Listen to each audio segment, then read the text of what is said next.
बकैया खींचिए ले, ये गाना है समर सिंह जी का। आज हम इसी गाने के बारे में आप लोगों से बात करने वाले हैं इस वीडियो में। तो वीडियो को लास्ट तक देखते रहे, और जो लोग भोजपुरी बुट हंगामा चैनल को अभी तक सब्सक्राइब नहीं किए हैं वो लोग सब्सक्राइब कर लीजिए, ताकि जो भी भोजपुरी गाने या भोजपुरी फिल्म रिलीज होते रहेंगे आप लोगों को इस चैनल के माध्यम से देखने को, सुनने को, जानने को मिलेगा। चलिए वीडियो को शुरू करते हैं। नमस्कार दोस्तों, मैं हूं सतीश। आज हम जिस गाने के बारे में आप लोगों से बात कर रहे हैं, फाइनली ये गाना रिलीज हो चुका है। वो आगे बात करेंगे किस चैनल से रिलीज हुआ, पहले गाने के बारे में बात कर लेते हैं। जो कि ये गाना समर सिंह ने गाया है, और गीत है अभिषेक भोजपुरिया जी का, जो कि बहुत बढ़िया गाना लिखा है इन्होंने। और म्यूजिक है जय गुरुदेवा जी का, जो कि बहुत लाजवाब म्यूजिक है।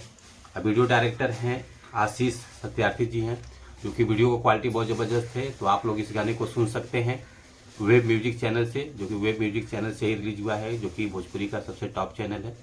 बहुत अच्छे अच्छे गाने फिल्म रिलीज होते रहते हैं। इस चैनल को आप लोग सपोर्ट कीजिए, और इस गाने को समर सिंह जी का ज़्यादा से ज़्यादा आप लोग सपोर्ट कीजिए। Thank you so much.